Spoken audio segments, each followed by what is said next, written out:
တင်းတဲ့ကာလအတွင်းမှာပဲတင်းဆရာတွေရဲ့ခေါ်ကြဆက်ဆံတာတွေကိုလည်းခံခဲ့ရပါတယ်အဲ့ဒီအချိန်မှာလည်းဖျက်ပြေးဖို့တော့ကြိုးစားခဲ့ပါတယ်ဒါပေမဲ့ကိုရှင်မှာပြေးရသူတွေကလည်းရှိတယ်ဒါပေမဲ့သူတို့လည်းပြန်မိပြီးတော့ကျိုးတွေနဲ့တုပ်ပြီးတော့သေလောက်အောင်ရိုက်နေတာကြီးလည်းကိုကမြင်တွေ့ခဲ့ရပါတယ်မြင်တွေ့တော့ငါလည်းပြေးမယ်ဆိုလို့ရှိရင်သူတို့လိုပဲပြန်မိမယ်ဆိုပြီးတော့တင်းတဲ့ကိုကြိတ်မိပြီးတော့တက်ခဲ့ရပါတယ်တာဝန်ထမ်းဆောင်တဲ့အချိန်မှာလည်းအဲ့ဒီအကြမ်းဖက်ခေါင်းဆောင်တွေရဲ့ပြည်သူတွေပေါ်နှိပ်စက်မှုတွေမတရားငွေကြေးကောက်ခံမှုတွေ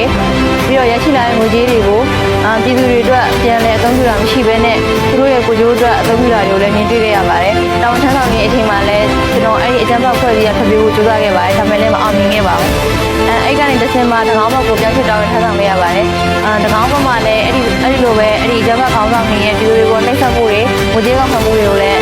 အရင်နည်းတိုင်းပဲမြင်တွေ့ခဲ့ရပါတယ်။အဲ့ဒီမှာပဲကျွန်တော်အရေးဆုံးပြီးတော့ဒီမန္တလေးဘက်ကိုထွက်ပြေးလာခဲ့ပါတယ်။လမ်းမှာလည်း9ရက်လောက်အချိန်ကြာမြင့်ခဲ့ပါတယ်။ပြီးတော့ခက်ကြော်ဖြတ်လာပြီးတော့တက်မတော်ထံမှာအလင်းဝင်ခဲ့ပါတယ်။တက်မတော်မှာအလင်းဝင်တဲ့အခါမှာလည်းကျွန်တော်တို့ကိုနည်းနည်းထွေးထွေးကြိုဆိုပါတယ်။တကယ်မိသားစုအရင်ချရီလို့လည်းဆက်ဆံပါတယ်။သူတို့ဟိုမှာအကြမ်းဖက်ဖွဲ့စည်းထဲမှာနေတော့လိုမျိုးသူတို့မှန်းတွင်းထားတာတွေရှိပါတယ်။မင်းတို့တက်မတော်မှာအလင်းဝင်မယ်ဆိုလို့ရှိရင်မင်းတို့ကိုတတ်မယ်။မင်းကလေးဆိုလို့ရှိရင်လည်းအတင်းအားမမရင်းကျင်တာတွေရှိမယ်။မိသားစုတွေကိုလည်းတက်ဖြတ်တာတွေရှိရဆိုပြီးတော့သူတို့မှန်းတွင်းထားတာတွေရှိပါတယ်။ဒါပေမဲ့တကယ်တမ်းတက်မတော်မှာအလင်းဝင်တဲ့အခါမှာတော့အဲ့လိုမျိုးတွေမရှိပါဘူး။ကျွန်တော်တို့နည်းနည်းထွေးထွေးဆက်ဆံပါတယ်။တောထဲမှာကြံခဲ့တဲ့ကျွန်တော်ရဲ့တငယ်ချင်းတွေကိုလည်းအမြန်ဆုံးအမြင်မှန်ရပြီးတော့တက်မတော်နဲ့ပူးပေါင်းမှုတက်မတော်ထံအလင်းဝင်မှုလည်းဖိတ်ခေါ်ချင်ပါတယ်။ကျမသားလေးကလွန်ခဲ့တဲ့2လ3လလောက်ကပျောက်သွားပါတယ်။ကျမတို့ပျောက်တဲ့တရက်ကတော့လိုက်မရှာခဲ့ပါဘူး။ဒီလိုပဲအပေါင်းနင်းနေနဲ့တွားတယ်မှတ်ခဲ့ပါတယ်။နောက်နေ့တရက်သွားရှာတော့ကြတော့အနောက်ဘက်ကလူတွေကပြောပါတယ်ဒီကလေးတွေဒီအနောက်ဘက်ကူးသွားတယ်လို့ပြောတော့ကျမတို့မလိုက်ရဲတဲ့အတွက်ကျမတို့အုပ်ချုပ်ရေးမှုအကြောင်းကြားပါတယ်။အုပ်ချုပ်ရေးမှုကနေကဲအဲ့ဆိုရင်တက်ဆိုင်ရာကိုတွားပြီးတော့တည်င်းပေးမယ်ဆိုတော့ကျမတို့ကိုခေါ်သွားပါတယ်။ခေါ်သွားတဲ့ဒီဆရာကြီးကလည်းအဲ့ဆိုမာကြီးသားလေးကကျမသားလေးကအသက်မပြည့်သေးပါဘူး။12နှစ်13နှစ်ရှိပါသေးတယ်။ကလေးတွေကအဆက်တွေလို့ကျွန်တော်တို့အကြောင်းကြားပါဆိုပြီးကျမတို့အိမ်ကိုပဲပြန်ပြီးအေးစစ်စစ်နေထိုင်ခွင့်ပေးပါတယ်လွန်ခဲ့တဲ့9ရက်လောက်ကကျမသားလေးကျမစီကိုပြန်လာခဲ့ပါတယ်သူပြန်လာတော့ကိုတာသမီကိုရင်ခွင်းထဲမှာပြန်လာတဲ့အတွက်ကျမဝမ်းလဲတာပါတယ်ဒါပေမဲ့ကျမတစ်ချက်စဉ်းစားတာကျမသားလေးကအမောင်နဲ့မြတ်ပြန်လာတဲ့အတွက်သူတို့ပြောသလိုပဲ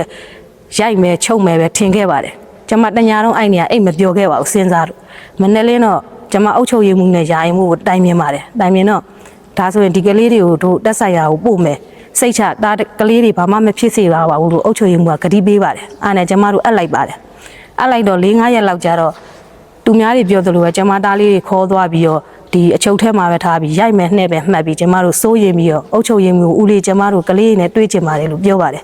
ပြောတော့လိုက်ပို့ပါတယ်ဒါပေမဲ့ကျမတို့ကလေးတွေစီရောက်သွားတော့ကြာတော့သူတို့ပြောသလိုမဟုတ်ဘဲနဲ့ကလေးတွေကိုဆရာတွေကကိုအိမ်လိုသဘောထားပြီးနွေးနွေးထွေးထွေးနဲ့ကြိုးဆိုပါတယ်ဆရာစားတယ်လို့ကြွေးပါတယ်ကလေးတွေကိုမေးပါတယ်မေးတော့တားကိုဆရာရိုက်လာမေးတော့ကလေးတွေကမရိုက်ပါဘူးလို့ဖြေပါတယ်အဲ့ဒီအတွက်ကျွန်မဝမ်းတာပါတယ်သူတို့လေးတွေလွတ်လပ်နေတာမြင်တော့လဲကျွန်မ